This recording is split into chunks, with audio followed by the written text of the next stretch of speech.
Hello everybody, my name is Pedro Volpiani. My co-workers are Rafaela Bernardini, who used to be my intern at ONERA, and my colleague Lucas Franceschini, who did his PhD at ONERA and he's now a postdoc at University of Twente. And this work is entitled Improvement of Runs Models by Machine Learning for a Bump Configuration.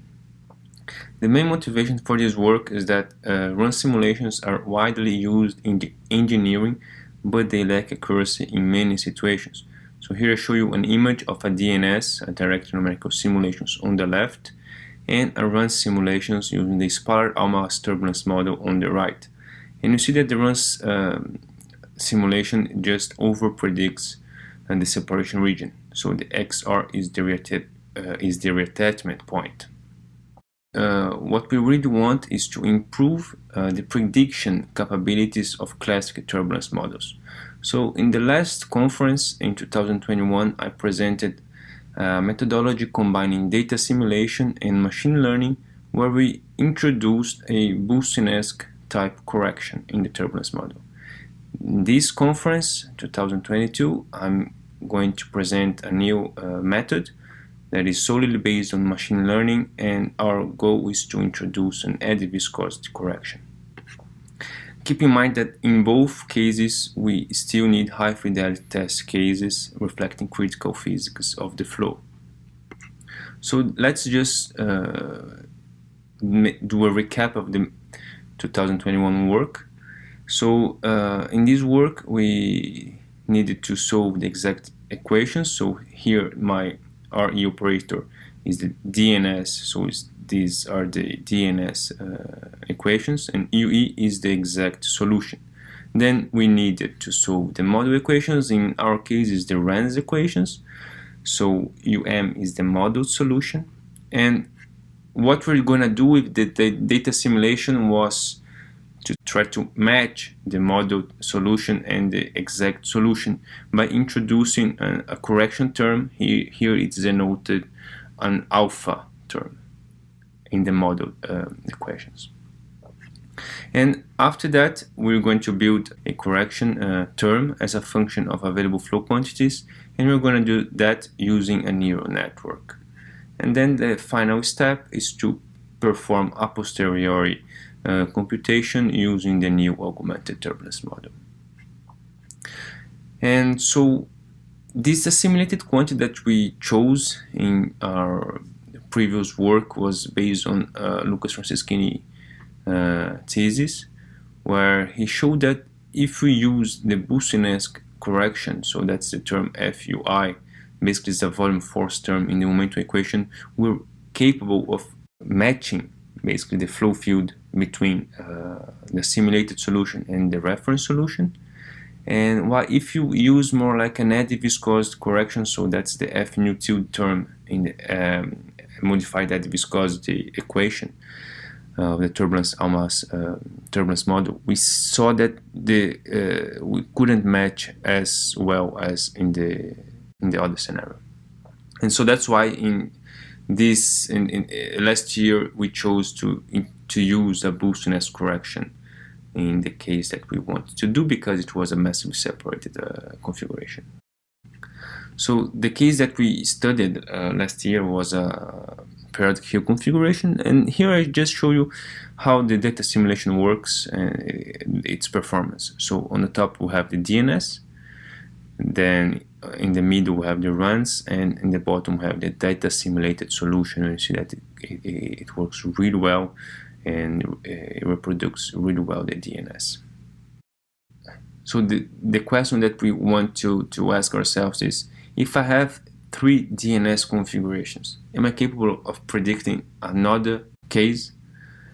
And we showed in this PRF paper that yes, we could do that. So in this image I show you the streamwise velocity on the top and the vertical velocity on the bottom, and the black line is the DNS solution and the green line is the data simulated solution. So in this case we did not trained our neural network model using this case. I just want to show how well the data simulator solution worked.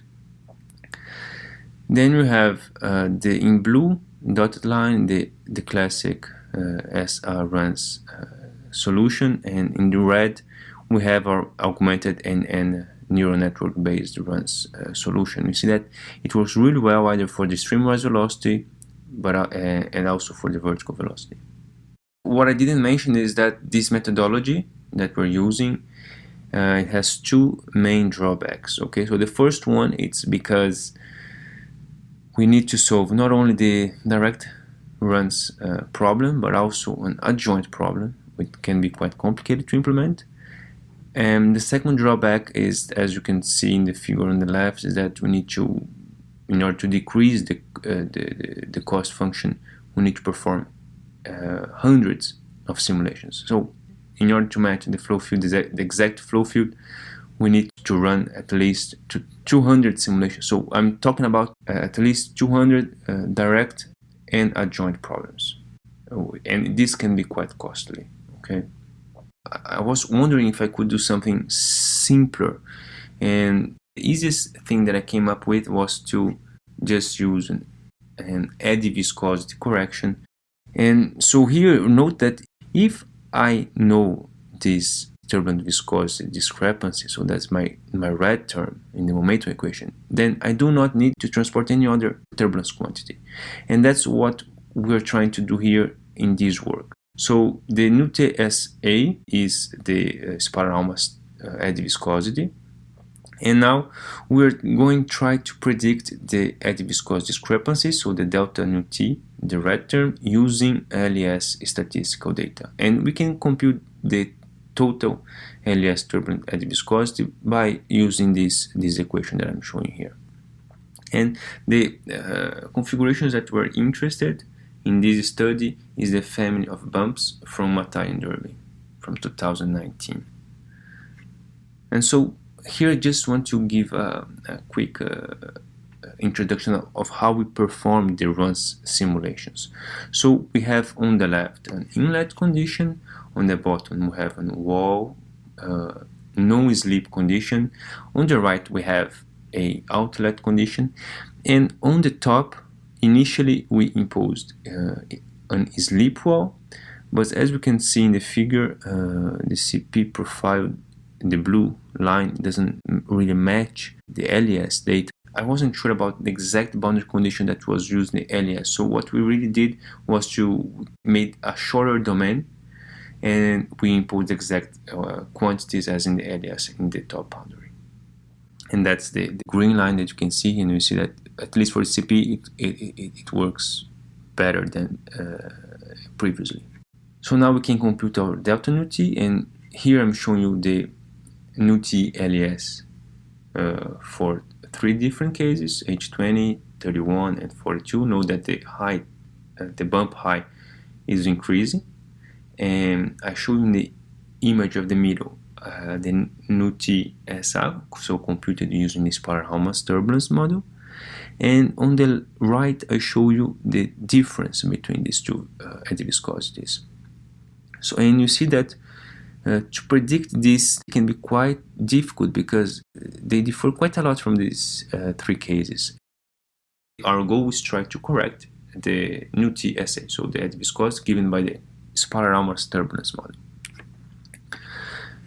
And so just to make sure that what we want to do is reasonable, we need to make sure that if I compute this eddy viscosity discrepancy, I can give it to the run solver, and it needs to improve the result. And that's what we did, at least for the case H20, 26, 31, and 38, the results were quite good. For case H42, we start to have some mispredictions, at least in the region between X over C between 0.8 and 1, and this is probably linked to the flow separation, and also because the Boussonesque approximation starts to lose its validity. So what we're going to do now is try to train our neural network to predict eddy viscosity discrepancies for these three cases. So remember that we have for H20 we have no flow separation. For case H26, we have an incipient separation, and case 31 we have a small separation, and then for 38 and 42 we have larger separations. So we're going to try to approximate this discrepancy using a neural network. Actually, what we're going to try to predict is both, okay, the delta nu t and also the nu t LES. So the exact the nu t given by the LES. And so the input features that we're using are the ones from the literature. Most of them come from the work of Ling and co-workers, and I also introduce here the SA ratio of production to destruction and production to diffusion. Remember that the training cases are cases H20, 31, and 42, and our validation cases are H26 and 38. And so here I showed you on the left the delta nu t that we computed based on the LES, and on the right I show you the prediction given by my neural network, and we see that it works pretty well actually for both validation cases. In the next slide I show you also a validation case, but in this time I want to predict the turbulence at viscosity directly. And we also see that it works really nicely for this quantity. In this graphic I show you on the y-axis the quantity predicted by the neural network, and on the x-axis the exact quantity. And so if my neural network is perfect, then I should obtain this solid black line. Since it's not perfect, we have some dispersion, but we still see that it follows quite nicely the reference line. So now let's go to what really matters, and it's the a posteriori results using the NN1 and the NN2 neural network based model. So for the neural network 1, that's when you try to predict directly the delta nu t. We see that we have a really good prediction of CF, right?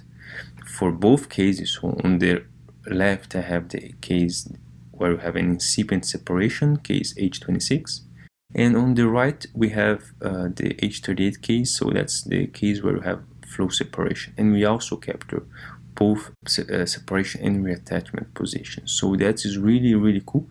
However, what we observe is that we have some oscillatory behavior, so it's a little bit noisy, the CF profile. But we're still very happy because the first time we computed this NN based runs, we had obtained this image on the bottom, and of course it was way worse than the baseline SR simulation. And what we did to fix this issue is we did two things. The first one is to impose that we had a total anti-viscosity greater than 0 everywhere in the domain, and we had anti-viscosity equals 0 at the wall. That's how we obtained the image on the top. For the neural network 2, we show that we have less oscillation, and we also capture a flow with incipient separation for case H26 and a flow with separation for case H38. So we still improve considerably the spiral-Helmholtz turbulence model using this approach. So just to conclude on this presentation, in the past we employed data simulation and machine learning to improve RANS models. We showed that this strategy gives accurate results, but it is quite complex and can be time-consuming. And more recently, we employed machine learning to correct directly the unknown anti-viscosity term in the RANS equations.